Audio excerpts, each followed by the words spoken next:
श्री रामकृष्ण लीला प्रसंग गुरु भाव पूर्वार्ध छठा अध्याय। गुरु भाव तथा मथुरानाथ। जय ठाकुर, जय मां। ओम शिव शिव शिव। बड़े फूल के खिलने में देर लगा करती है। यह पहले ही कहा जा चुका है कि रानी रासमणी तथा मथुरानाथ की दृष्टि के सम्मुख ही श्री रामकृष्ण देव के जीवन में धीरे धीरे गुरु भाव का बहुत कुछ विकास होने लगा था। उच्चांग के भाव विकास के संबंध में श्री रामकृष्ण देव कहा करते थे, बड़े फूल के खिलने में देर लगा करती है, सारवान वृक्ष देर से बढ़ते हैं। श्री रामकृष्ण देव के जीवन में भी अदृष्ट पूर्व गुरु भाव के विकास होने में कोई कम समय नहीं लगा था। तदर्थ उन्हें कम साधन नहीं करने पड़े थे। 12 वर्ष तक निरंतर कठोर साधना की आवश्यकता हुई थी। उसका यथासाध्य परिचय प्रदान करने का यह स्थान नहीं है। यहाँ पर चित सूर्य की किरण मालाओं द्वारा सम्यक समुद्भाषित गुरु भाव रूप कुसुम के साथ ही हमारा विशेष संबंध है। उसके बारे में ही हमें विशेष रूप से कहना है, किंतु पहले से अंत तक उस भाव विकास की चर्चा करते समय प्रसंगवश और भी कोई न कोई बात उपस्थित हो सकती है। जिन भक्तों के साथ इस भाव विकास से पूर्व श्री रामकृष्ण देव का संबंध था, उनका भी किसी अंश में कुछ न कुछ उल्लेख करना आवश्यक हो जाएगा। मथुर बाबू के साथ श्री रामकृष्ण देव का अद्भुत संबंध। मथुर बाबू किस स्वभाव के व्यक्ति थे? मथुर बाबू के साथ श्री रामकृष्ण देव का संबंध एक अद्भुत घटना है।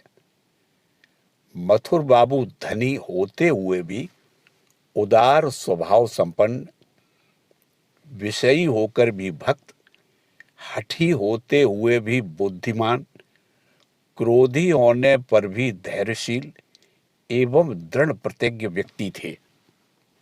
अंग्रेजी विद्या में अभिज्ञ तथा तार्किक थे, और यदि किसी के लिए यथार्थ रूप से कोई बात उन्हें समझा देना संभव होता तो उसे समझकर भी न समझने की भावना उनमें नहीं थी। ईश्वर विश्वासी तथा भक्त होने पर भी उनका यह स्वभाव नहीं था कि धर्म के संबंध में किसी की मनचाही बात को, चाहे वे श्री रामकृष्ण देव हों अथवा गुरु हों या और कोई भी क्यों न हो, आंख कान मूंद कर बिना विचारे मान लेते। वे उदार तथा सरल प्रकृति के थे, किंतु उसका तात्पर्य यह नहीं कि वे वैषयिक कार्य या अन्य किसी विषय में मूर्ख की तरह धोखा खा जाते। इतना ही क्यों, विषयी जमींदार लोग जिस कूट बुद्धि से तथा समय समय पर असद उपाय का अवलंबन कर सदा अपनी धन संपत्ति को बढ़ाते रहते हैं, ऐसे भाव भी उनके अंदर कभी कभी देखे गए हैं। इसमें संदेह नहीं कि पुत्रहीन रानी रासमणी के अन्यान्य दामाद जीवित रहने पर भी जमींदारी आदि की देखभाल तथा सुव्यवस्था के लिए छोटे दामाद मथुर बाबू ही उनके दाहिने हाथ थे, एवं रानी तथा मथुर बाबू इन दोनों की बुद्धि का एकत्र समावेश होने के फलस्वरूप ही उस समय रानी रासमणी इतनी प्रतिष्ठित थी। श्री रामकृष्ण देव के अंदर गुरु भाव के विकास में अज्ञात रूप से रानी रासमणी तथा मथुर बाबू द्वारा सहायता, मित्र या शत्रु भाव से संबद्ध सभी लोग अवतार पुरुषों की शक्ति के विकास में सहायता प्रदान करते हैं। आप संभवतः यह कहेंगे कि इन अनावश्यक बातों का यहाँ प्रयोजन ही क्या है। श्री रामकृष्ण देव की चर्चा करते हुए मथुर बाबू का प्रसंग क्यों?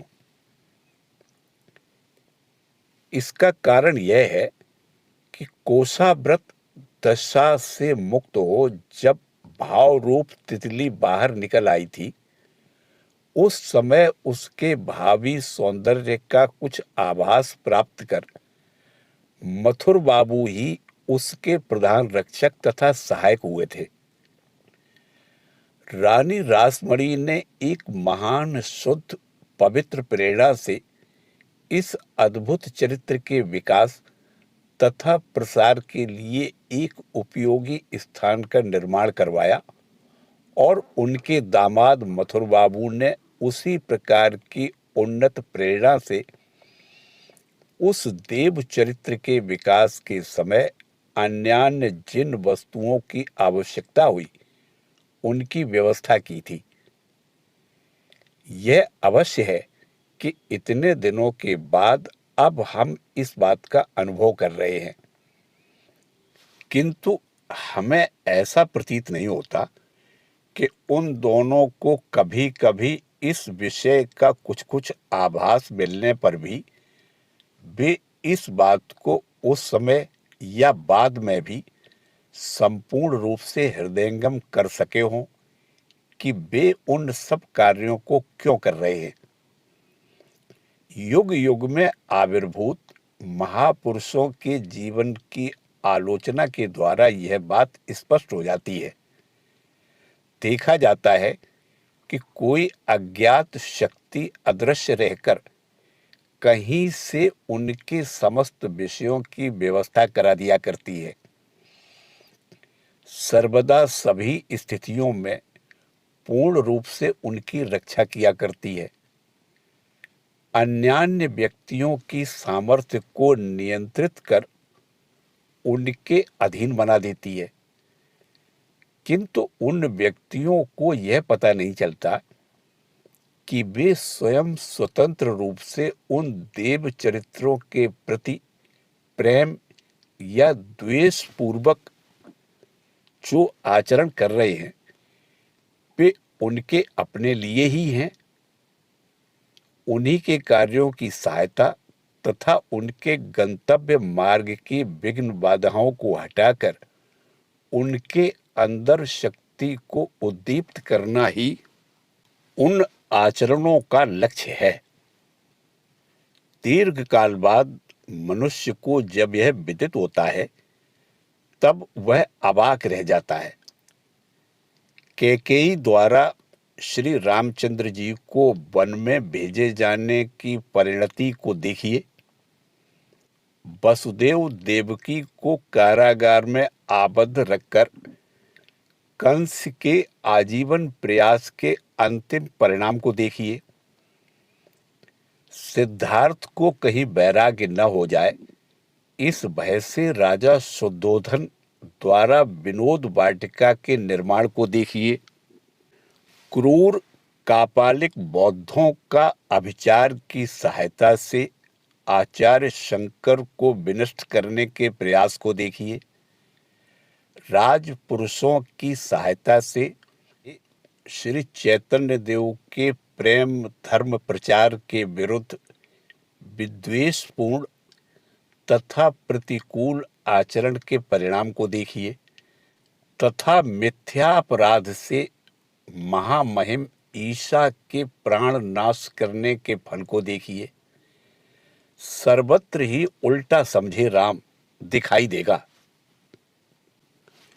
किंतु महान पराक्रमी बुद्धिमान विपक्ष तथा स्नेह संपन्न स्वपक्ष के लोग कूटनीति या वैषयिक बुद्धि की सहायता से सदैव ही और कुछ सोचकर किसी दूसरे ही उद्देश्य से कार्य करते रहे हैं तथा भविष्य में उसी प्रकार सोचते तथा करते रहेंगे, फिर भी श्रीमद्भागवत आदि ग्रंथों में जैसा लिपिबद्ध है कि शत्रु भाव के अवलंबन करने से उस ईश्वरीय शक्ति के उद्देश्य तथा तात्पर्य से संपूर्ण अनभिज्ञ रह जाना पड़ता है और श्रद्धा भक्ति के साथ ईश्वरीय शक्ति का अनुगामी बनने पर भक्त कभी कभी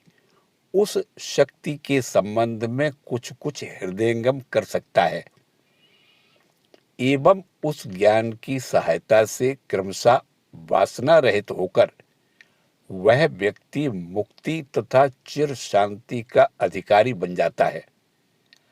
मथुर बाबू के कार्यकलाप भी इसी भाव के अनुरूप हुए थे। साधारण मानव का जीवन भी उसी प्रकार का होता है क्योंकि उसके साथ अवतार पुरुषों के जीवन का विशेष सादृश्य विद्यमान है।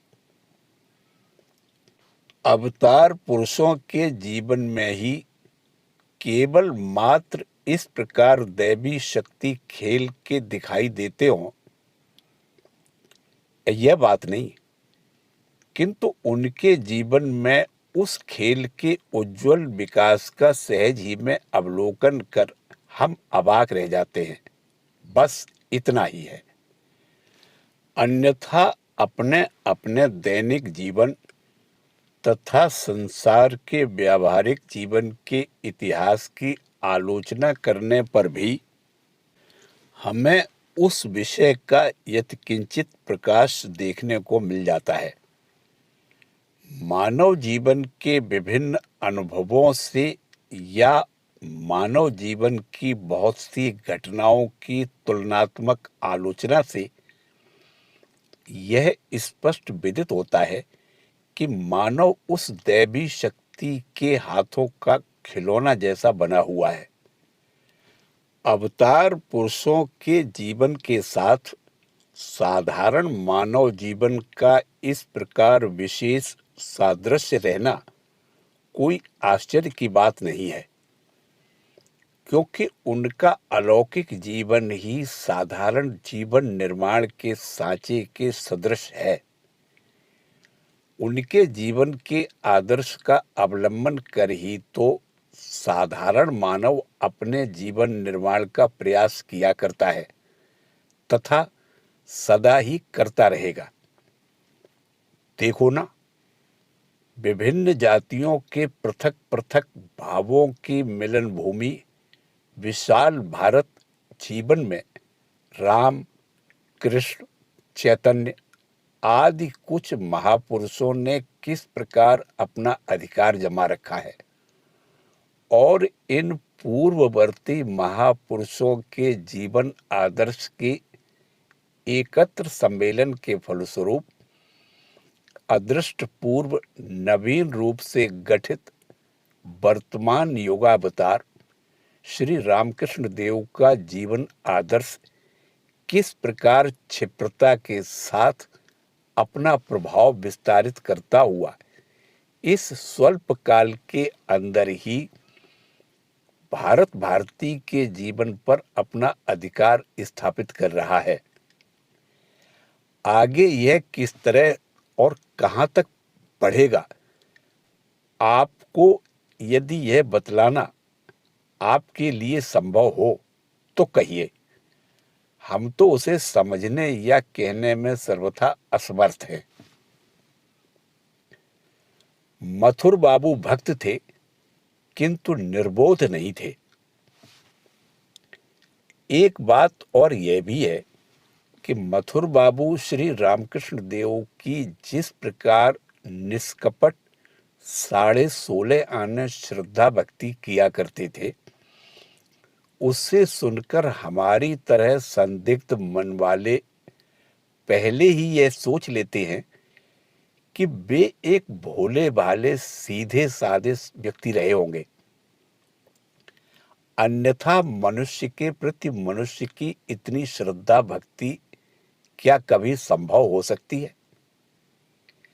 यदि हम होते तो देख लेते कि अपने चरित्र के बल पर हम लोगों के हृदय में इस प्रकार श्रद्धा भक्ति जागृत करना श्री रामकृष्ण देव के लिए कैसे संभव होता। अपने अंदर श्रद्धा भक्ति का उदय होना मानो विशेष कोई निंदनीय घटना है। इसलिए श्री रामकृष्ण देव से मथुर बाबू के बारे में हमने जहां तक जो कुछ सुना तथा समझा है, यहाँ पर उसी का उल्लेख कर आपको हम यह समझाना चाहते हैं कि मथुर बाबू का स्वभाव इस प्रकार का नहीं था। वे हम लोगों की अपेक्षा किसी तरह कम बुद्धिमान या संदिग्ध हृदय नहीं थे। श्री रामकृष्ण देव के अलौकिक चरित्र तथा आचरणों को देखकर संदेह युक्त हो उन्होंने भी पहले पहल उनकी कम परीक्षा नहीं ली थी, किंतु उससे होना ही क्या था।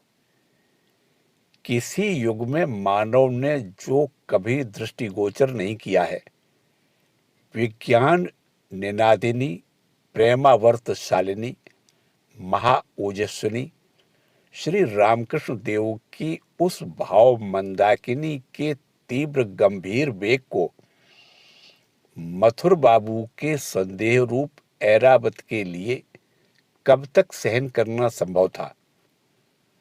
थोड़े ही दिनों में वह स्खलित, मथित, ध्वस्त तथा विपर्यस्त होकर सदा के लिए न जाने कहां बह गया।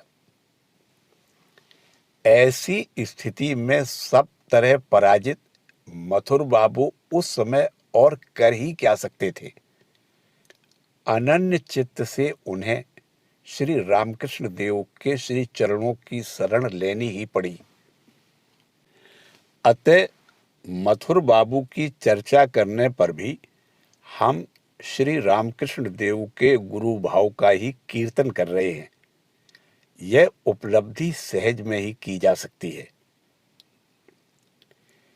किस विशिष्टता को देखकर श्री रामकृष्ण देव के प्रति मथुर बाबू प्रथम आकृष्ट हुए थे तथा उसकी क्रमक परिणति प्रथम दर्शन में ही श्री रामकृष्ण देव के सरल बालक भाव, मधुर प्रकृति तथा सुंदर रूप को देखकर मथुर बाबू उनके प्रति आकृष्ट हुए थे।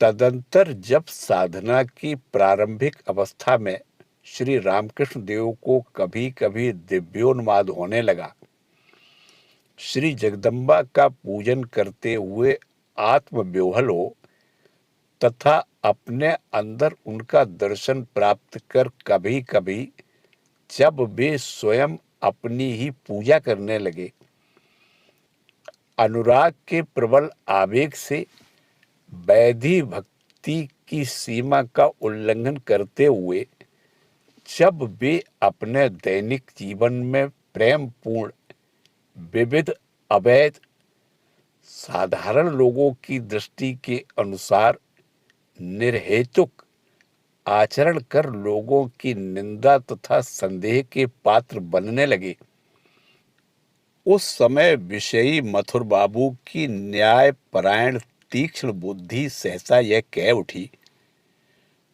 प्रथम दर्शन से ही जिनको मैंने सुंदर, सरल, स्वभाव युक्त समझ रखा है,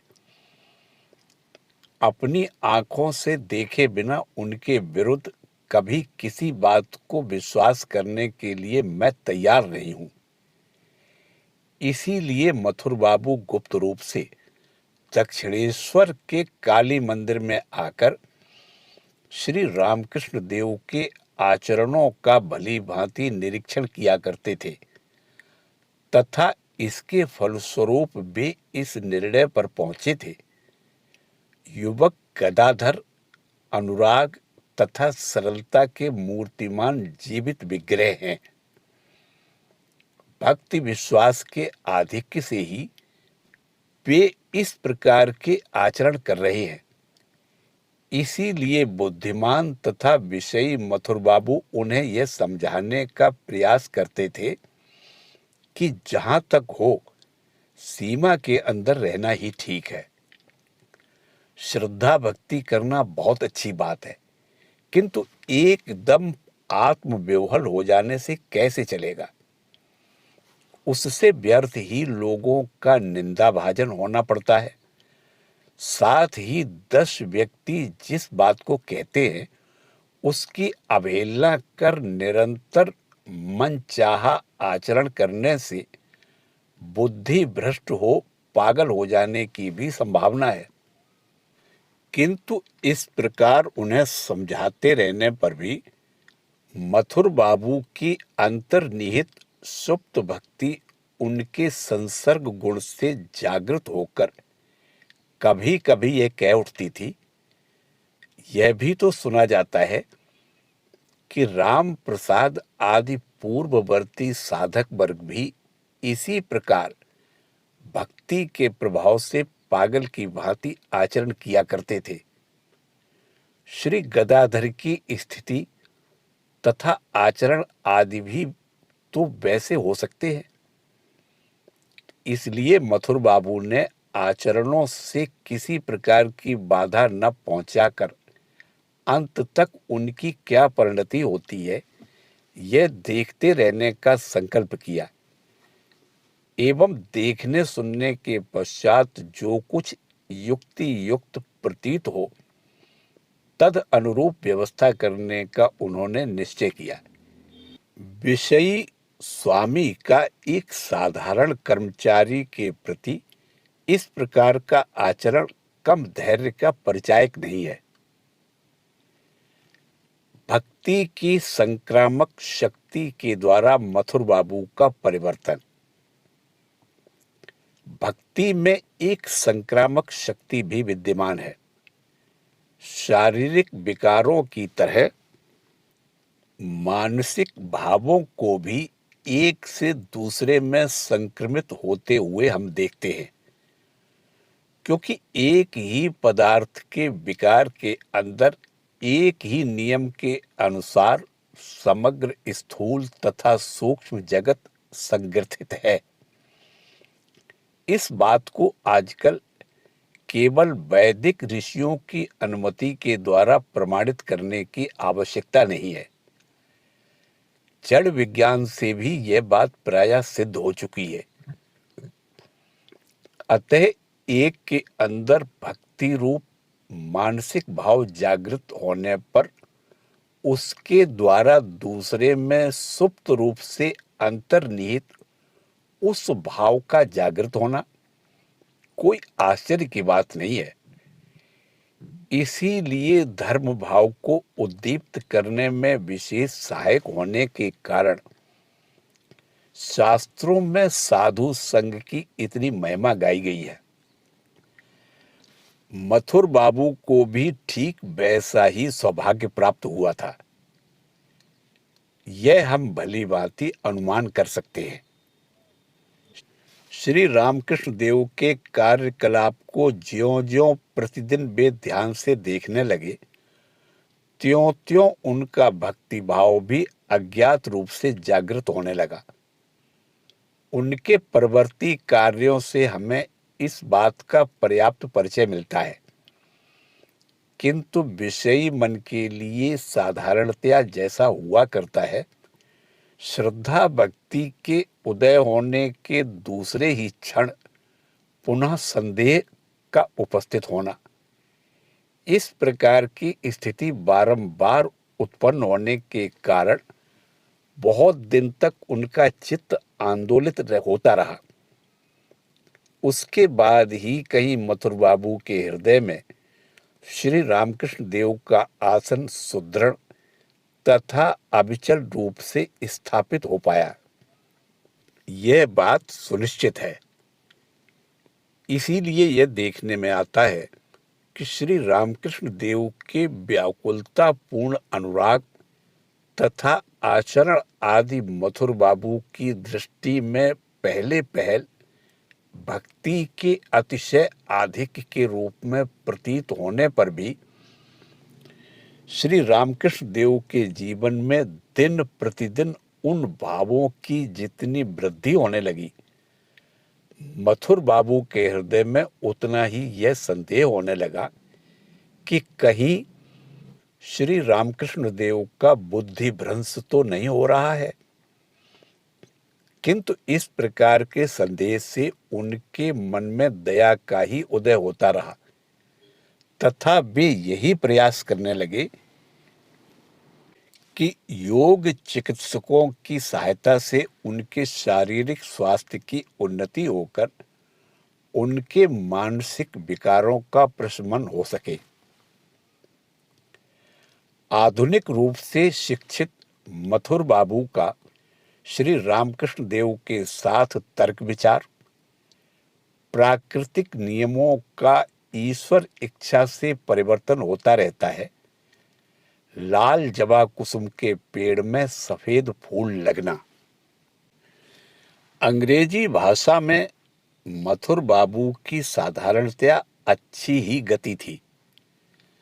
अंग्रेजी विद्या की सहायता से पाश्चात्य चिंतन प्रणाली तथा भावना स्रोत के परिणाम स्वरूप मैं भी कोई ऐसा वैसा नहीं हूं, दूसरों के बराबर हूं, इस प्रकार की जो एक स्वतंत्र भावना मानव मन में उत्पन्न होती है, मथुर बाबू के अंदर भी वह किसी अंश में कम नहीं थी। इसलिए युक्ति तर्क के द्वारा श्री रामकृष्ण देव को ईश्वर भक्ति में इस प्रकार एकदम बेवहल हो जाने के मार्ग से विरत करने का प्रयास भी हमें मथुर बाबू के भीतर देखने को मिलता है। दृष्टांत स्वरूप सांसारिक घटनाओं में ईश्वर को अपने बनाए हुए नियम के अधीन होकर चलना पड़ता है या नहीं, इस विषय संबंधी श्री रामकृष्ण देव एवं मथुर बाबू के वार्तालाप का यहाँ उल्लेख किया जा सकता है। श्री रामकृष्ण देव कहा करते थे, मथुर का यह कहना था, ईश्वर को भी नियम के अनुसार चलना पड़ता है। एक बार जो नियम उन्होंने बना दिया है उसे रद्द करने की सामर्थ्य उनमें भी नहीं है। मैंने कहा, तुम यह क्या कह रहे हो? जिसका बनाया हुआ कानून है, यदि उसकी इच्छा हो तो वह उसे तत्काल ही रद्द भी कर सकता है या उसके स्थान पर दूसरा भी कोई कानून बना सकता है। पर इस बात को उसने किसी भी तरह स्वीकार नहीं किया और कहा, लाल फूल के पेड़ में सदा लाल ही फूल लगा करते हैं, सफेद फूल नहीं, क्योंकि ऐसा ही उनका बनाया हुआ नियम है। लाल फूल के पेड़ में वे सफेद फूल खिलाकर दिखाएं तो सही। मैंने कहा, यदि वे चाहें तो सब कुछ कर सकते हैं। तुम जो कह रहे हो वह भी हो सकता है, किंतु इस बात को वह नहीं माना। उसके दूसरे ही दिन झाऊ की झाड़ियों की ओर शौच के लिए मैं गया हुआ था। मैंने देखा कि एक लाल जबा कुसुम के पेड़ में एक ही डाल की दो टहनियों पर दो फूल लगे हुए हैं, एक लाल और दूसरा एकदम सफेद, जिसमें लाल रंग का कोई दाग तक नहीं था। देखते ही मैंने डाल समेत उसे तोड़ दिया और मथुर के सामने लाकर रख दिया। कहा, यह देख लो। तब मथुर बोला, हाँ बाबा, मैं हार चुका हूं। इससे यह स्पष्ट है कि कभी कभी मथुर बाबू को ऐसा विश्वास होता था कि शारीरिक विकार के कारण ही श्री रामकृष्ण देव में एक प्रकार का मानसिक विकार उत्पन्न हुआ है जो उनके भक्ति के आधिक्य के रूप में प्रकट हो रहा है। इसीलिए मथुर बाबू उनके साथ वाद विवाद कर उनके उस भाव को बदलने का प्रयास किया करते थे। श्री रामकृष्ण देव की स्थिति को देखकर बाध्य हो नित्य मथुर बाबू के चित्त का आलोड़ित होना। इस प्रकार कुछ तो उत्सुकतावश और कुछ श्री रामकृष्ण देव की भाव विह्वलता के शारीरिक रोग विशेष मानकर सहानुभूति पूर्वक तथा कभी कभी श्री रामकृष्ण देव की स्थिति को ठीक ठीक ईश्वर भक्ति का फल समझकर विस्मित तथा भक्ति से ओतप्रोत हो विषयी मथुर बाबू उनके साथ क्रमशः अधिक समय बिताने एवं उनके बारे में बहुत कुछ चिंतन एवं विचार विमर्श करने लगे थे। यह बात सहज ही में अनुभव की जा सकती है। ऐसी स्थिति में उनके लिए चुपचाप निश्चेष्ट रहना कैसे संभव था। श्री रामकृष्ण देव नवीन अनुराग के प्रबल प्रवाह से प्रतिदिन कोई न कोई अभिनव आचरण कर बैठते थे। किसी दिन पूजा के आसन पर बैठने के पश्चात अपने अंदर श्री जगदम्बा के दर्शन प्राप्त कर पूजन की सामग्रियों को स्वयं ग्रहण कर लिया करते थे। किसी दिन 3 घंटे तक श्री जगन माता की आरती करते हुए मंदिर के कर्मचारियों को अत्यंत उद्विग्न कर डालते थे। और किसी दिन भगवत प्राप्ति नहीं हुई है कहते हुए पृथ्वी पर गिरकर अपने मुंह को रगड़ते हुए इस तरह व्याकुल हो रोने लगते थे कि उनके चारों ओर लोग एकत्रित हो जाते थे। इस प्रकार एक एक दिन की एक एक घटना के संबंध में न जाने कितनी बातें हमने उनसे सुनी हैं। महिम्न स्तोत्र पाठ करते हुए श्री रामकृष्ण देव की समाधि तथा मथुर बाबू। एक दिन शिव मंदिर में जाकर श्री रामकृष्ण देव महिम्न स्तोत्र का पाठ कर श्री महादेव जी की स्तुति करने लगे। पाठ करते हुए उन्होंने जब निम्नलिखित श्लोक की आवृत्ति की उस समय अपूर्व भाव से आविष्ट हो वे एकदम आत्मविह्वल हो उठे। असित गिर समम स्यात् कज्जलम सिंधु पात्रे सुर तरवर शाखा लेखनी पत्र मूर्वी लिखति यदि गृहीत्वा शारदा सर्व कालम तदपि तप गुणानामीश पारम न याति। हे शिवजी, समुद्र जैसा विशाल पात्र हो और हिमालय जैसा स्याही का पुंज उसमें घोला जाए, कल्प वृक्ष की शाखा लेखनी हो, समस्त पृथ्वी कागज हो और साक्षात सरस्वती देवी अनंत काल तक स्वयं लिखती रहें, तो भी हे प्रभु आपके गुण वर्णन का पार नहीं पाया जा सकता। इस श्लोक का पाठ करते हुए श्री रामकृष्ण देव अपने हृदय में शिव महिमा का ज्वलंत अनुभव कर एकदम विह्वल हो आगे के श्लोकों की आवृत्ति करना एकदम भूलकर चिल्लाते हुए बार बार यही कहने लगे, हे महादेव, तुम्हारे गुणों का मैं कैसे वर्णन करूं। साथ ही उनकी आंखों की अश्रुधारा के अविच्छिन्न प्रवाह से उनका वक्षस्थल, वस्त्र और नीचे की भूमि गीली हो गई। उनकी उस क्रंदन ध्वनि, पागल के सदृश गदगद वाणी तथा अपूर्व आचरण से मंदिर के नौकर तथा कर्मचारी वर्ग चारों ओर से भागते हुए वहां आ गए तथा उन्हें इस प्रकार भावाविष्ट देखकर कोई अबाक होकर आगे क्या होगा यह देखने के लिए रुक गई। कोई कह उठा, अरे यह तो छोटे भट्टाचार्य का पागलपन है, मैं तो कुछ और ही समझा था। पर आज का आचरण पहले की अपेक्षा कुछ अधिक अवश्य है।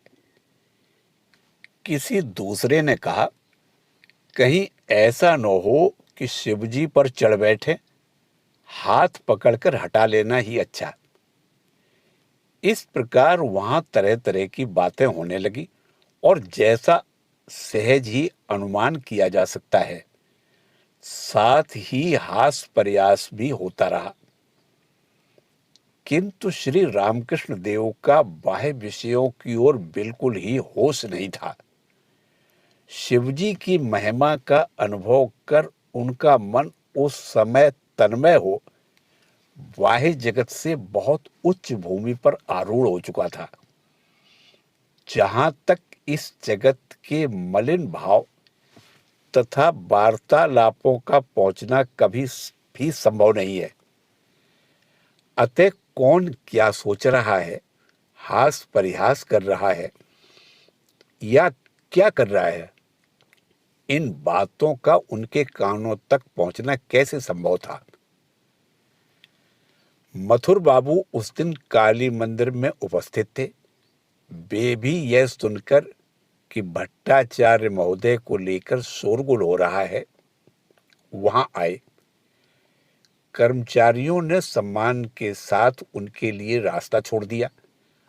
वहां जाकर श्री रामकृष्ण देव को इस प्रकार भावाविष्ट देख वे अत्यंत मुग्ध हुए तथा यह देखकर कि कोई कर्मचारी उन्हें शिवजी के समीप से बलपूर्वक हटा लेना चाहता है, बड़ी नाराजगी से उन्होंने कहा, जिसे अपनी गर्दन बचानी है वह इस समय भट्टाचार्य महोदय को स्पर्श करने के लिए आगे न बढ़े।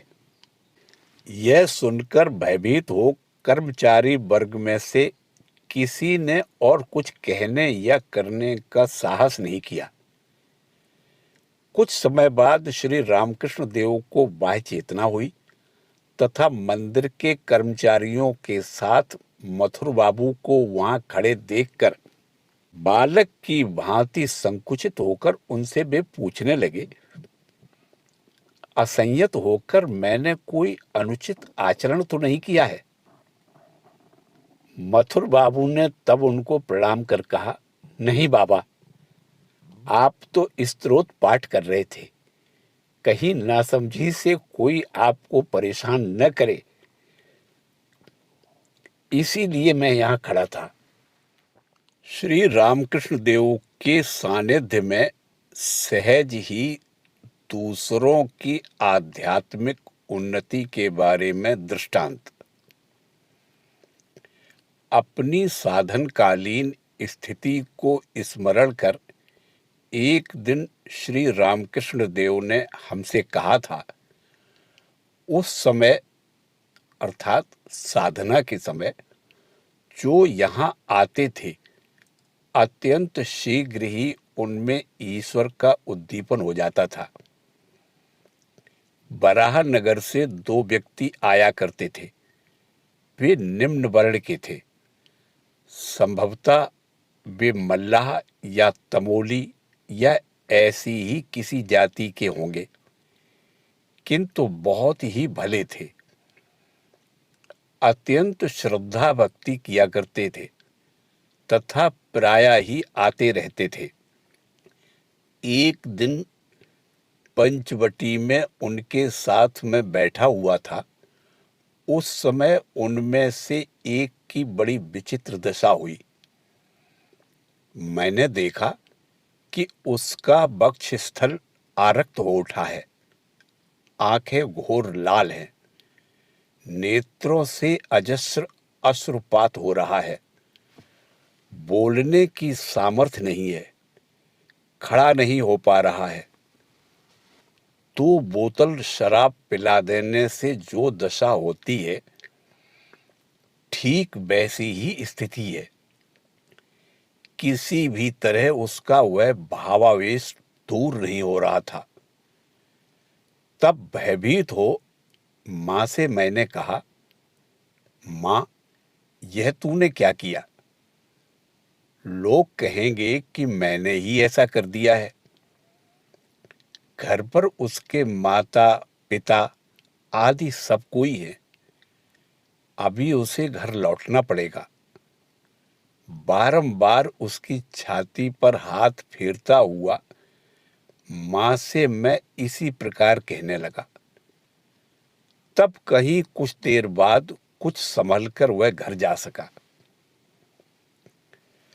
मथुर बाबू को श्री रामकृष्ण देव के अंदर एक ही आधार में शिव शक्ति का दर्शन। श्री रामकृष्ण देव के ज्वलंत जीवन के संस्पर्श से किसी समय मथुर बाबू की भी एक अद्भुत स्थिति हुई थी, जिसके फलस्वरूप उनकी श्रद्धा भक्ति सहस्त्र गुनी वर्धित हो उठी थी। यह बात हमने श्री रामकृष्ण देव के श्री मुख से स्वयं सुनी है।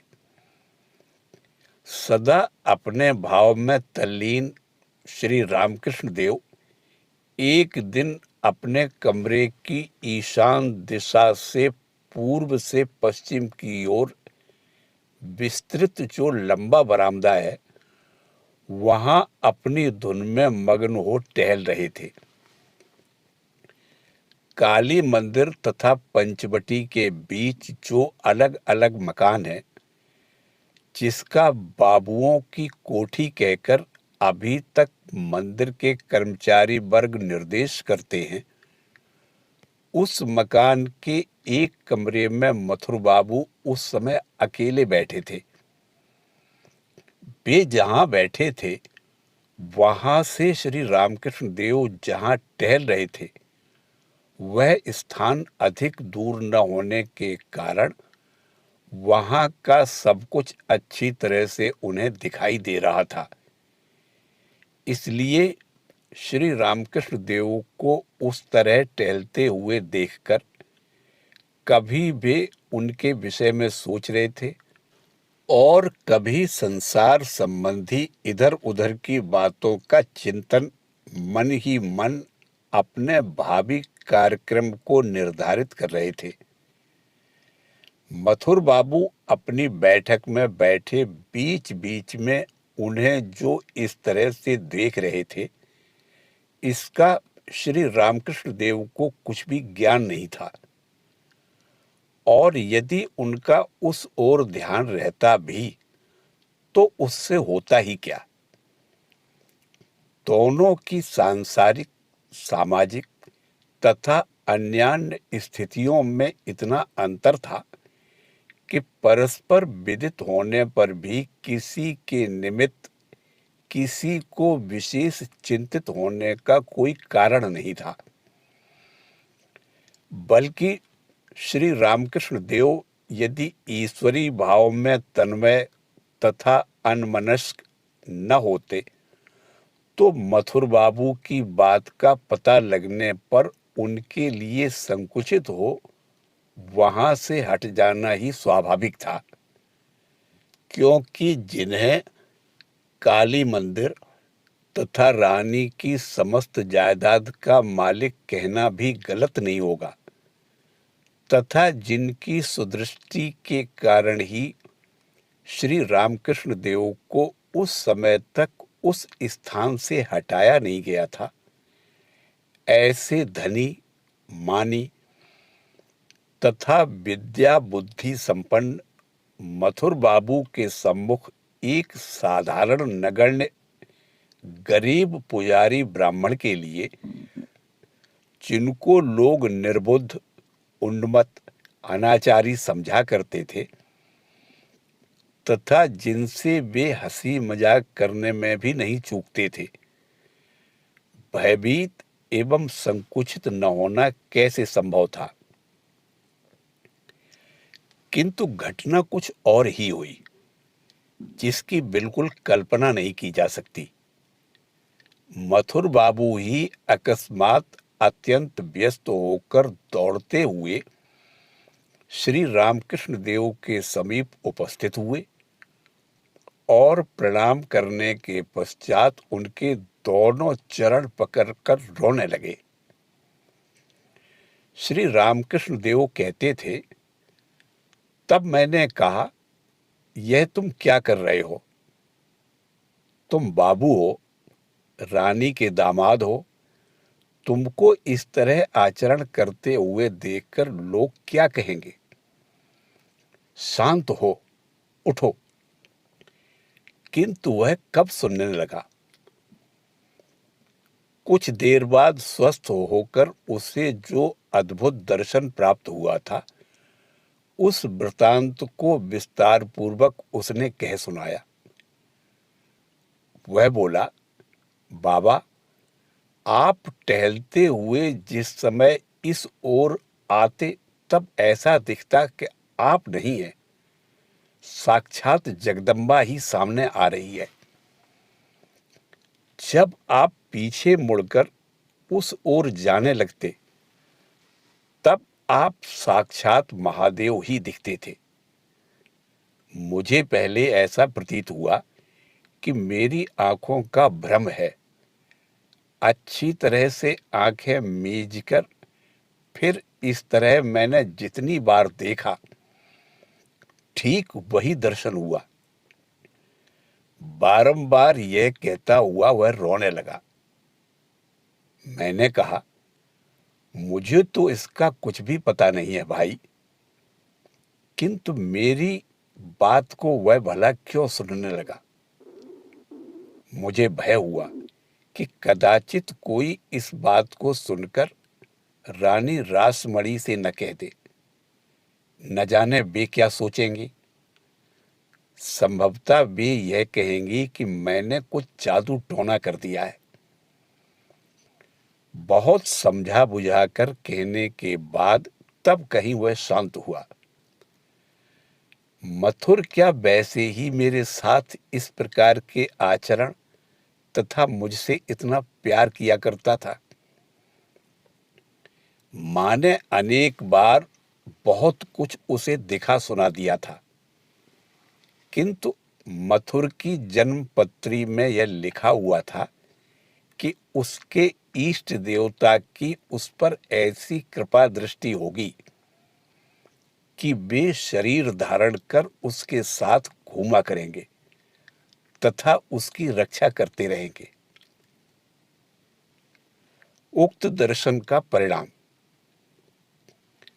तभी से मथुर बाबू का विश्वास अधिक पुष्ट हो गया, क्योंकि यही उनके लिए प्रथम आभास था कि प्रथम दर्शन से ही वे जिनके प्रति आकृष्ट हुए थे तथा लोगों के द्वारा बिना सोचे समझे उनकी निंदा की जाने पर भी जिनकी मनोवृत्ति तथा आचरणों को बहुधा ठीक ठीक समझना उनके लिए संभव हुआ था, ऐसे श्री रामकृष्ण देव वास्तव में ही साधारण व्यक्ति नहीं है। उनके प्रति कृपा पूर्वक श्री रामकृष्ण देव के शरीर में श्री जगदम्बा ही साक्षात विराजमान है। उसी समय से उनके मन में यह धारणा उत्पन्न हुई कि मंदिर में अवस्थित पाषाणमयी ही शरीर धारण कर उनकी जन्म पत्री के निर्देशानुसार उनके साथ साथ घूम रही है। तभी से श्री रामकृष्ण देव के साथ मथुर बाबू की घनिष्ठता विशेष रूप से वर्धित हुई। मथुर बाबू के महान सौभाग्य के संबंध में शास्त्रीय प्रमाण। इसमें संदेह नहीं कि मथुर बाबू के लिए महान सौभाग्य का उदय हुआ था। शास्त्र का कथन है कि जब तक शरीर बना रहेगा तब तक मनुष्य को भले बुरे दोनों प्रकार के कर्मों का अनुष्ठान अवश्य ही करना पड़ेगा। साधारण मनुष्यों का तो कहना ही क्या, मुक्त पुरुषों के लिए भी यही बात है।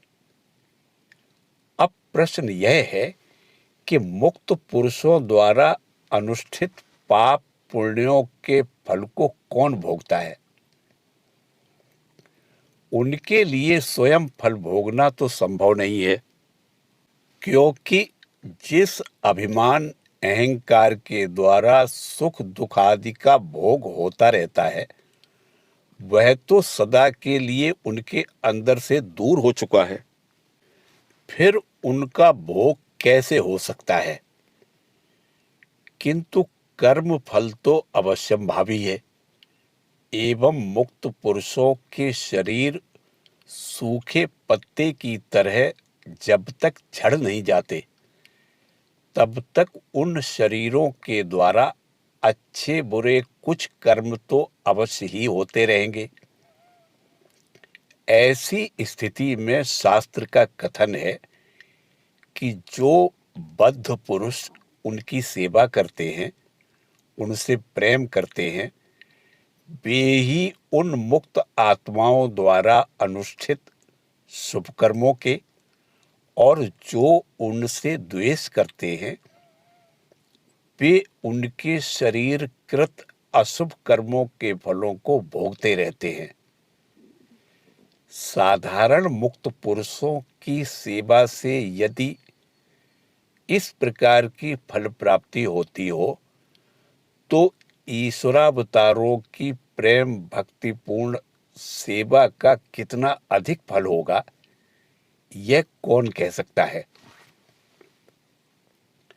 श्री रामकृष्ण देव में क्रमशः गुरु भाव का अधिकतर विकास तथा उनकी परीक्षा कर मथुर बाबू का अनुभव। ज्यों-ज्यों दिन बीतने लगे, त्यों-त्यों मथुर बाबू को श्री रामकृष्ण देव के गुरु भाव का अधिकाधिक अनुभव होने लगा तथा श्री रामकृष्ण देव के प्रति उनकी भक्ति अचल होने लगी। इस बीच में बहुत सी घटनाएं हुई, जैसे भगवद विरह में श्री रामकृष्ण देव को गात्रदाह होना तथा उसकी चिकित्सा, भैरवी ब्राह्मणी का दक्षिणेश्वर में शुभागमन तथा वैष्णव ग्रंथों से प्रमाण उद्धृत कर मथुर बाबू द्वारा आमंत्रित पंडित मंडली के समक्ष श्री रामकृष्ण देव का अवतारत्व प्रतिपादन, महान वेदांती ज्ञानी प्रवर श्री तोतापुरी जी का आगमन तथा उनसे श्री रामकृष्ण देव का संन्यास ग्रहण, श्री रामकृष्ण देव की वृद्ध जननी का दक्षिणेश्वर में आगमन तथा उनका यहाँ निवास करना इत्यादि। किंतु उपरोक्त अद्भुत दर्शन के दिन से लगाकर श्री रामकृष्ण देव के जीवन की प्रतिदिन की प्रायः सभी घटनाओं के साथ मथुर बाबू विशेष रूप से संबद्ध थे। श्री रामकृष्ण देव की चिकित्सा के निमित्त मथुर बाबू ने कलकत्ते के सुप्रसिद्ध वैद्य गंगा प्रसाद सेन तथा डॉक्टर महेंद्रलाल सरकार को उन्हें दिखाने की व्यवस्था कर दी। भारत के उत्तर प्रदेश की महिलाएं जिस प्रकार पैंजनी आदि आभूषण पहनती है, श्री जगदम्बा को वैसे आभूषण पहनाने की श्री रामकृष्ण देव की जब अभिलाषा हुई, मथुर बाबू ने तत्काल ही वैसे गहने बनवा दिए। वैष्णव तंत्रोक्त सखी भाव का साधन करते समय स्त्रियों की भांति वेशभूषा पहनने की इच्छा होते ही मथुर बाबू ने एक सेट डायमंड कट आभूषण बनारसी साड़ी, ओढ़नी आदि उनके लिए मंगवा दिए। यह जानकर कि श्री रामकृष्ण देव पानीहाटी उत्सव का दर्शन करना चाहते हैं, मथुर बाबू ने उसी समय न केवल पूरी व्यवस्था कर दी, अपितु भीड़ में कहीं उनको कष्ट न हो, यह सोचकर गुप्त रूप से दरबानों को साथ लेकर उनकी शरीर रक्षा के लिए स्वयं वहां उपस्थित हुए। इस तरह प्रत्येक घटना में जहां एक ओर हमने मथुर बाबू की अद्भुत सेवा की बातें सुनी हैं, वहां दूसरी ओर और भी अनेक बातें श्री रामकृष्ण देव के श्री मुख से हमें सुनने को मिली है।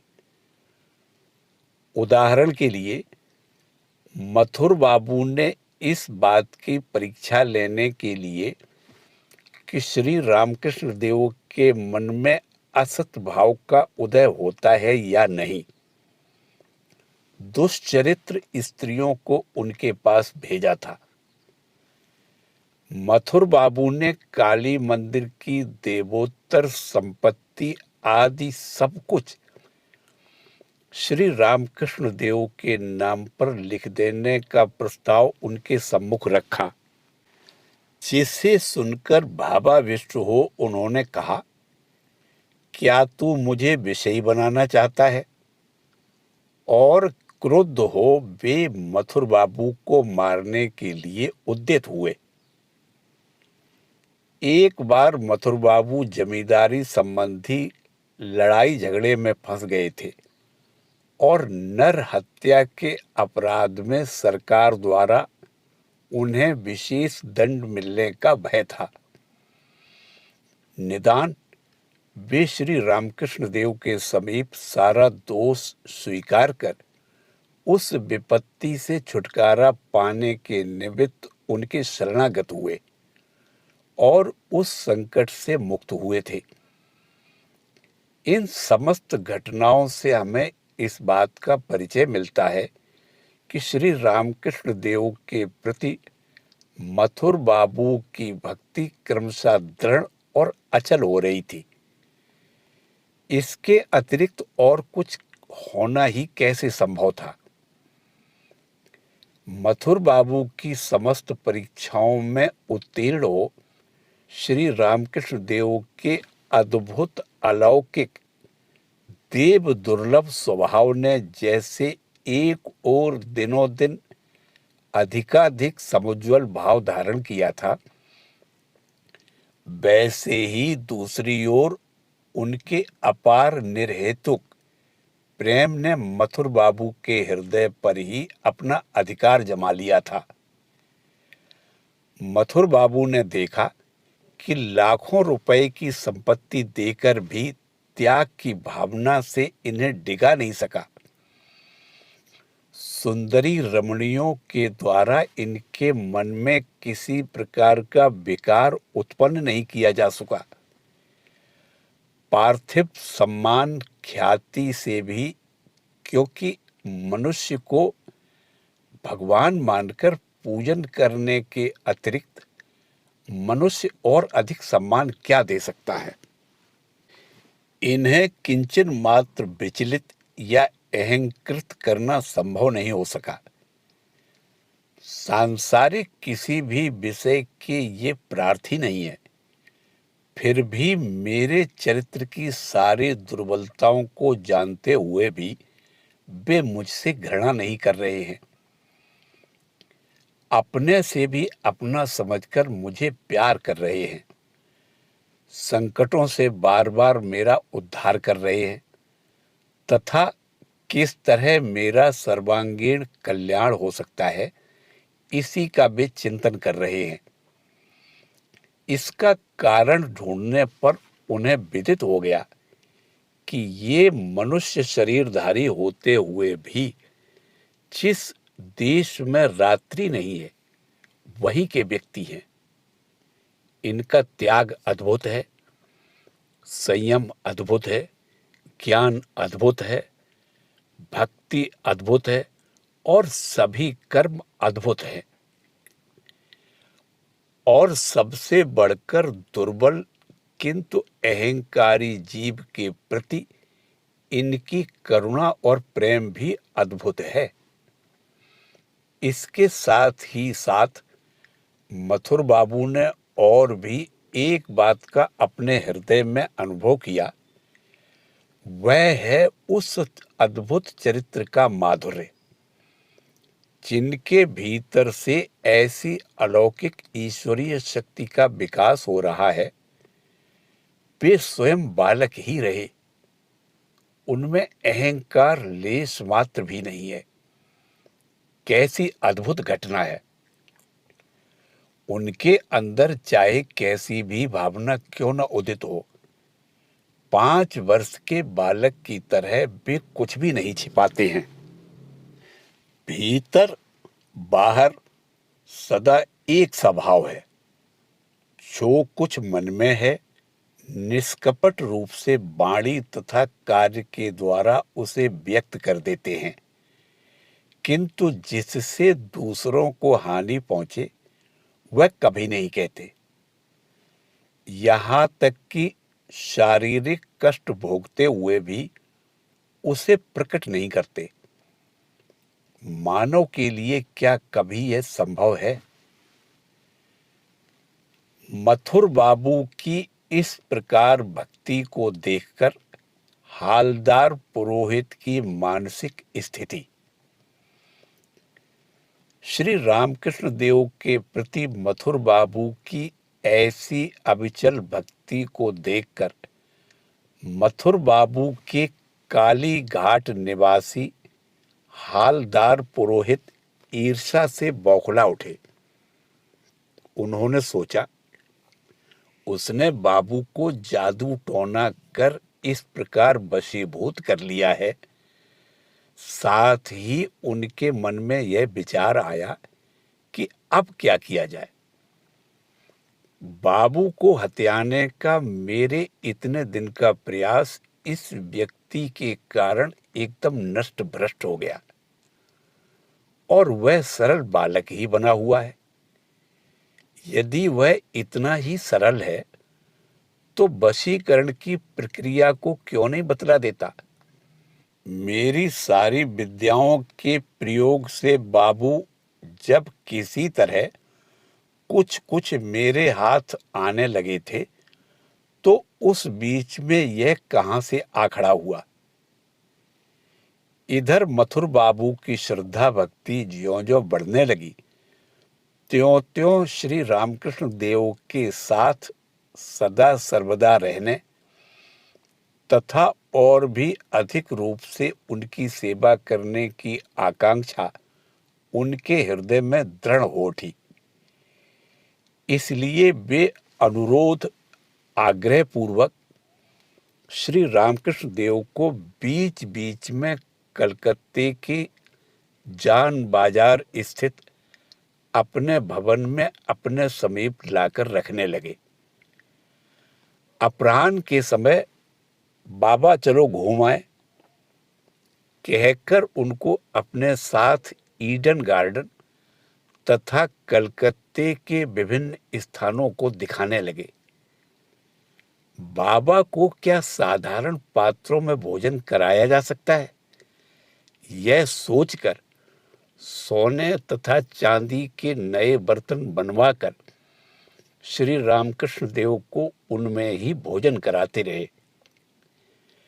उन्हें अच्छे अच्छे वस्त्र आदि पहनाकर कहने लगे, बाबा तुम ही तो इन धन संपत्तियों के मालिक हो, मैं तो तुम्हारे दीवान के अतिरिक्त और कुछ नहीं हूं। यह देखो ना, सोने की थाली तथा चांदी के कटोरे गिलास में भोजन करने के पश्चात फिर उनकी ओर कोई ध्यान न देते हुए उन्हें वैसा ही छोड़कर तुम चल देते हो, किंतु पुनः तुम भोजन करोगे यह सोचकर मैं उनको मजा धुलाकर उठा रखता हूं। कोई चुरा न ले जाए, ये देखता रहता हूँ। वे कहीं टूट फूट तो नहीं गई, इनका ख्याल रखता हूँ तथा इन्हीं विषयों को लेकर सदा व्यस्त रहता हूँ। बनारसी दुशाले की दुर्दशा।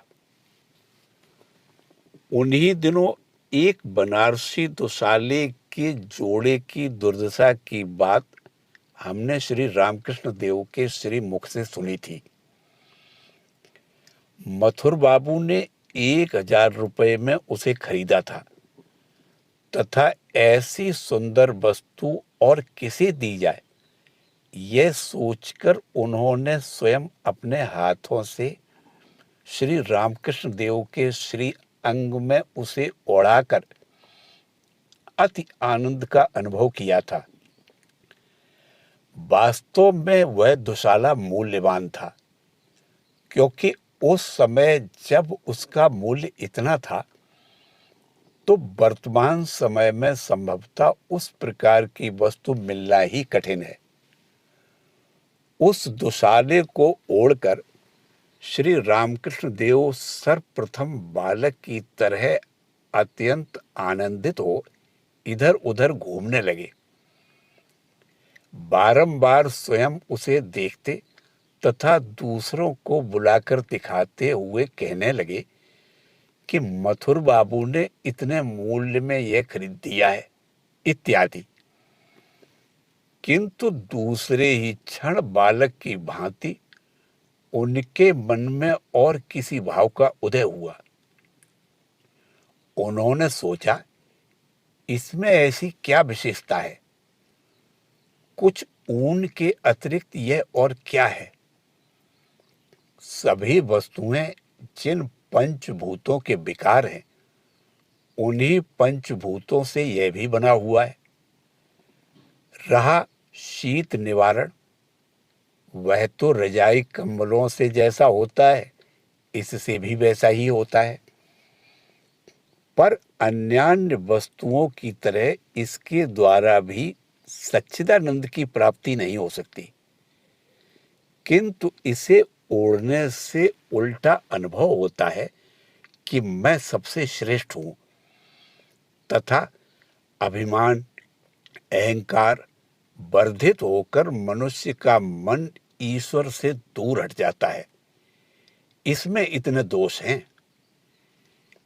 इन बातों का चिंतन कर उन्होंने उस दुशाले को भूमि पर पटक दिया एवं इससे सच्चिदानंद की प्राप्ति नहीं हो सकती है, थू थू कहते हुए उस पर थूकने लगे और उसे रौंदने लगे तथा अंत में आग लगाकर उसे जलाने की चेष्टा की। उसी समय कोई व्यक्ति आ पहुंचा तथा उसने उनके हाथों से उसे ले लिया। उस दुशाले की इस प्रकार दुर्दशा की बात को सुनकर मथुर बाबू किंचन मात्र भी क्षुब्ध नहीं हुए। उन्होंने यही कहा, बाबा ने ठीक ही किया। श्री रामकृष्ण देव की निर्लिप्तता।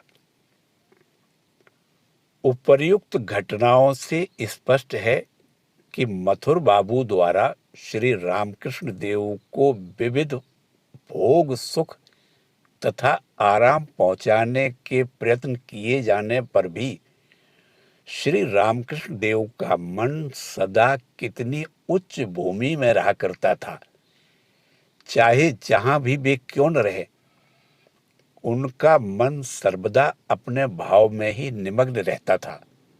दूसरे लोगों का मन जहां केवल अंधकार राशि को ही पूंजीभूत देखा करता, वहां उनके मन को प्रकाश ही प्रकाश, छाया तथा हिरास, वृद्धि रहित प्रकाश, जिस प्रकाश के सामने चंद्र सूर्य नक्षत्रों की उज्ज्वलता, विद्युत की चमक, अग्नि का तो कहना ही क्या, सब कुछ निष्प्रभ प्रायः अंधकार सदृश है, वह प्रकाश ही दिखाई देता था।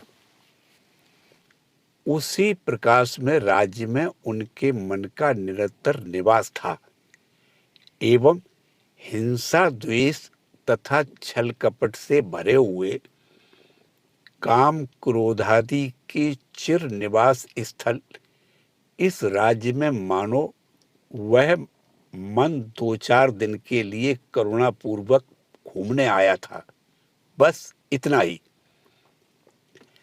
अतः मथुर बाबू के भोग सुख तथा विलासितापूर्ण चांद बाजार स्थित भवन में रहने पर भी श्री रामकृष्ण देव पूर्वत ही रहे, निर्लिप्त, निरहंकार तथा अपने भाव में अहरनिश मगन।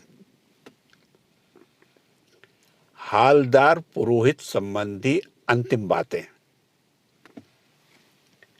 चांद बाजार के भवन में एक दिन सायंकाल से कुछ पूर्व श्री रामकृष्ण देव अर्धबाह्य दशा में थे। उनके समीप और कोई नहीं था। उनकी समाधि भंग हो रही थी। धीरे धीरे बाह्य जगत का उन्हें बोध हो रहा था। उस समय हालदार पुरोहित आकर उपस्थित हुआ। उनको अकेला इस तरह पड़े देखकर उसने सोचा कि यही उपयुक्त अवसर है। उनके समीप पहुंचकर इधर उधर देखने के पश्चात श्री रामकृष्ण देव के श्री अंग को ढकेलते हुए बारंबार वह कहने लगा, अरे ब्राह्मण, बता ना, बाबू को तूने कैसे हथियाया है, कैसे उनको अपने बस में कर लिया है? अरे ढोंग क्यों करता है? अब चुप्पी क्यों साध ली है, बता ना।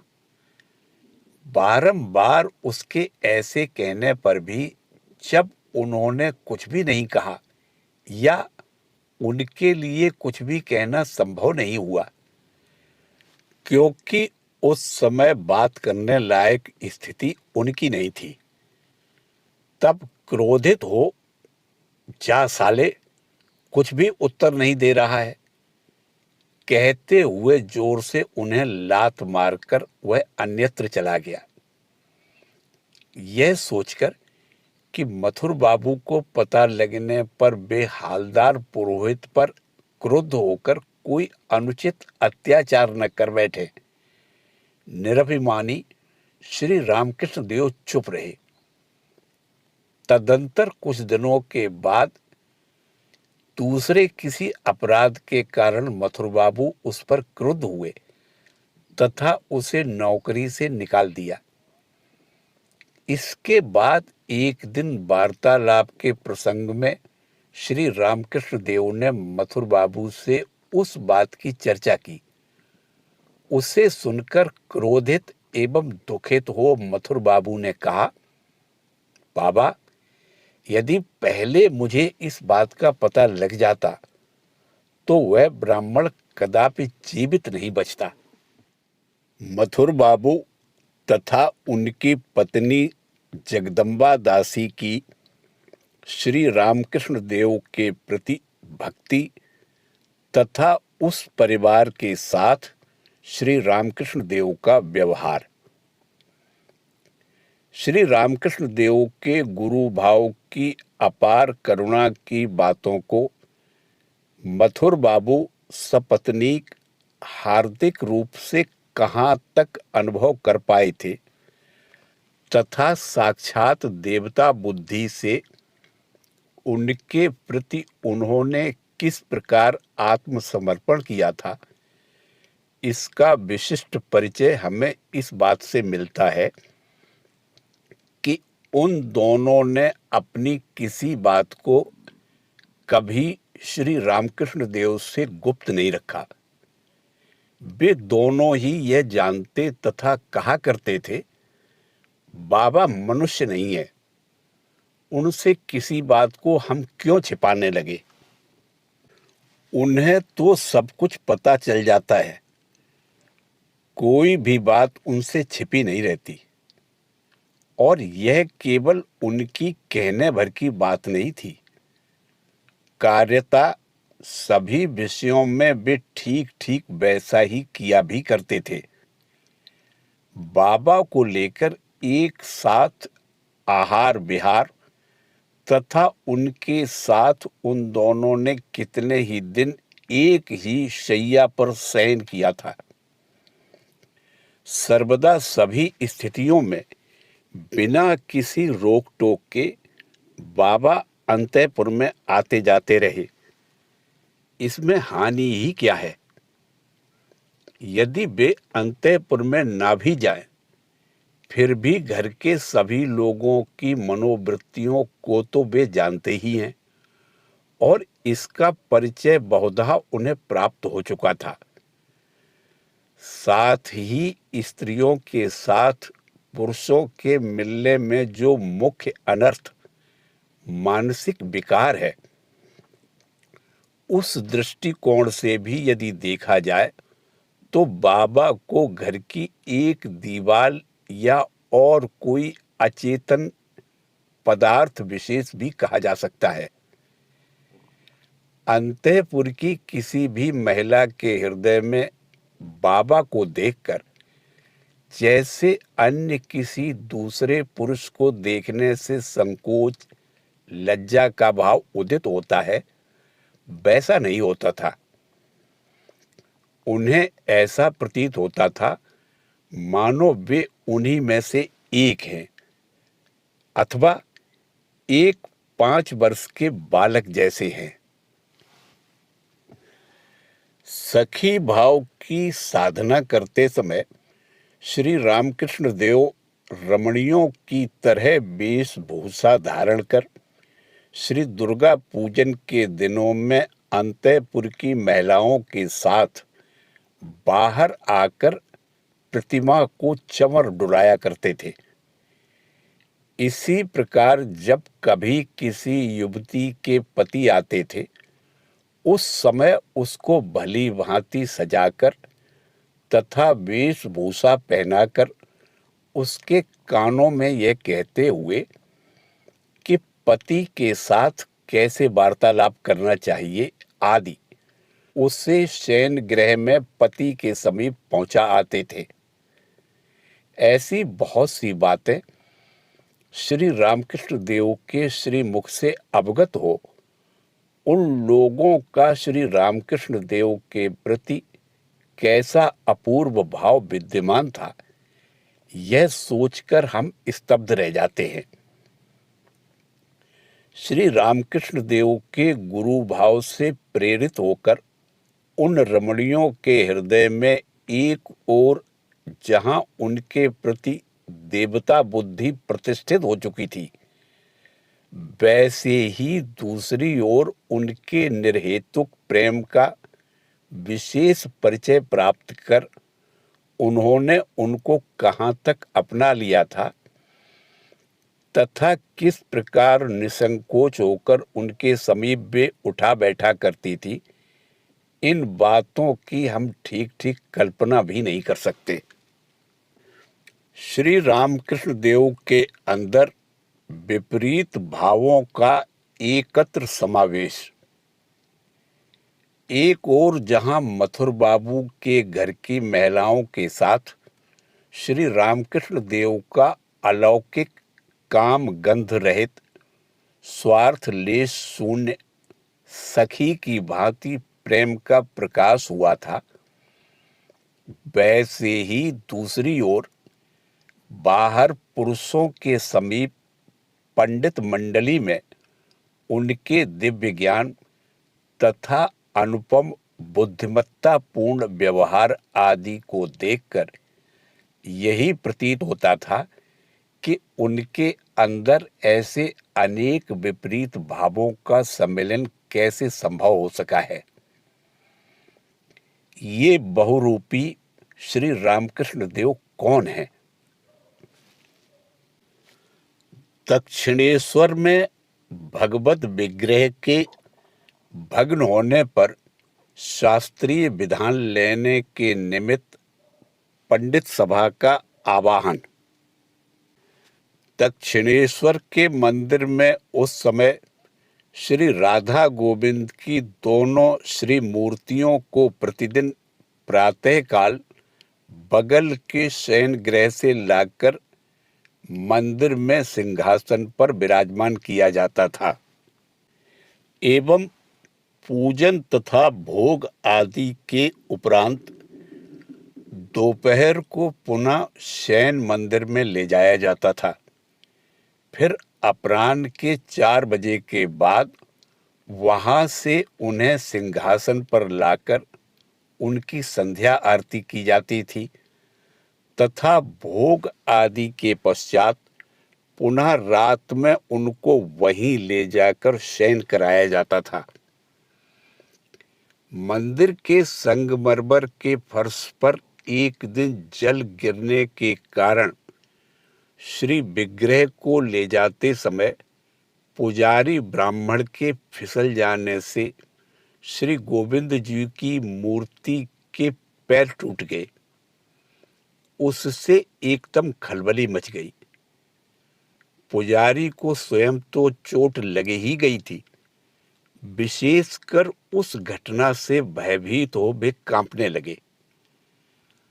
बाबू के समीप समाचार पहुंचा कि अब क्या किया जाए। भग्न मूर्ति का पूजन तो संभव नहीं था। ऐसी स्थिति में दूसरा उपाय ही क्या था। रानी रासमणी तथा मथुर बाबू ने उपाय निर्धारित करने के लिए शहर के प्रसिद्ध पंडितों को सम्मान पूर्वक आवाहन कर सभा की व्यवस्था की। जो कार्यवश उपस्थित नहीं हो सके उनका भी अभिमत प्राप्त किया जाने लगा। चारों ओर दौड़ धूप होने लगी। पंडितों की मर्यादा रक्षा के निमित्त उनकी विदाई आदि में भी रुपए पैसे खूब व्यय हुए। पोथी पत्रा खोलकर बारंबार अपनी बुद्धि की जड़ में नस ठूसते हुए पंडितों ने यह फतवा दिया कि भग्न मूर्ति गंगा जी में विसर्जित कर दी जाए तथा उसके स्थान पर दूसरी नई मूर्ति स्थापित की जाए। कारीगर को नवीन मूर्ति बनाने का आदेश दे दिया गया। श्री रामकृष्ण देव की मीमांसा तथा उस विषय की अंतिम बातें। सभा की समाप्ति के समय मथुर बाबू ने रानी रासमणी से कहा, बाबा से इस विषय में तो कुछ नहीं पूछा गया। वे इस संबंध में क्या कहते हैं यह जानना आवश्यक है। ऐसा कहकर उन्होंने श्री रामकृष्ण देव से इस विषय में उनका अभिमत पूछा। भावाविष्ट होकर श्री रामकृष्ण देव कहने लगे, रानी के दामादों में से गिर जाने के कारण यदि किसी का पैर टूट गया होता तब क्या उसे त्याग कर और किसी को लाकर उसके स्थान पर बैठाया जाता या उसकी चिकित्सा की व्यवस्था की जाती। यहाँ भी ठीक वैसा ही होना चाहिए। मूर्ति को जोड़कर उसी मूर्ति की पूर्ववत पूजा की जाए। उसे त्याग देने का कारण ही क्या है। उनकी इस व्यवस्था को सुनकर सब लोग अवाक रह गए। सभी लोग यह अचंभा करने लगे कि किसी के मस्तिष्क में यह सहज युक्ति आई ही नहीं। श्री गोविंद जी के दिव्य आविर्भाव के ही कारण यदि उस मूर्ति को जीती जागती प्रतिमा मानी जाए तब तो वह आविर्भाव भक्त के हृदय की तीव्र भक्ति तथा प्रेम सापेक्ष है। भक्त के प्रति उनकी कृपा या करुणा के फलस्वरूप उनके हृदय में श्रद्धा भक्ति तथा प्रेम के बने रहने पर भग्न मूर्ति के अंदर उस आविर्भाव का न बना रहना कैसे संभव हो सकता है? मूर्ति भंग का दोष गुण तो उस आविर्भाव को स्पर्श तक नहीं कर सकता। दूसरी बात यह है कि जिस मूर्ति में इतने दिन तक श्री भगवान का पूजन कर हृदय का प्रेम समर्पित किया गया, आज उस मूर्ति के अंग विशेष की हानि होने पर वास्तव में भक्त के हृदय में क्या वह प्रेम भी उसके साथ ही समाप्त हो जाएगा? साथ ही वैष्णवाचार्यगण भक्तों को आत्मवत भगवत सेवा करने का उपदेश दिया करते हैं। स्वयं को जब जिस स्थिति में जो प्रिय होता है, भगवान को भी वही प्रिय है, ऐसा सोचकर तद अनुरूप आचरण करने को ही वैष्णवाचार्य कहा करते हैं। अतः उस दृष्टि से भी मूर्ति के परित्याग करने की कोई व्यवस्था नहीं दी जा सकती। अतः स्मृति शास्त्र में भग्न मूर्ति के पूजन न करने का जो विधान है, वह भक्ति मार्ग में अग्रसर होने के लिए जिन प्रेमहीन भक्तों ने अभी केवल प्रयास करना ही आरंभ किया है, उन्हीं के निमित्त है। अस्तु, श्री रामकृष्ण देव की मीमांसा सुनकर अभिमानी पंडितों में से किसी किसी का मतभेद हुआ और किसी ने मतभेद को व्यक्त करने पर विदाई आदि में त्रुटि होने की संभावना से अपने मत को स्पष्ट रूप से व्यक्त नहीं किया। जो लोग पांडित्य की सहायता से यथार्थ में यत किंचित ज्ञान भक्ति प्राप्त करने में समर्थ हुए थे, वे श्री रामकृष्ण देव के निर्णय को सुनकर धन्य धन्य कहने लगे। तदंतर श्री रामकृष्ण देव ने स्वयं अपने हाथों से उस मूर्ति को जोड़ दिया तथा उसकी पूजा आदि पूर्ववत होने लगी। कारीगर के यहाँ से जो नवीन मूर्ति निर्मित होकर आई, वह श्री गोविंद जी के मंदिर के भीतर एक ओर रख दी गई, उसकी प्रतिष्ठा नहीं की गई। रानी रासमणी तथा मथुर बाबू के देहांत के पश्चात उनके वंशजों में से किसी किसी ने कभी कभी उस नवीन मूर्ति की प्रतिष्ठा का आयोजन किया था, किंतु उन अवसरों पर किसी न किसी प्रकार के सांसारिक विघ्न उपस्थित होने के कारण उन्हें उस कार्य को स्थगित करना पड़ा था। इसलिए श्री गोविंद जी की वह नवीन मूर्ति अभी तक उसी तरह रखी हुई है। इसी के साथ छठा अध्याय समाप्त हुआ। जय ठाकुर, जय मां।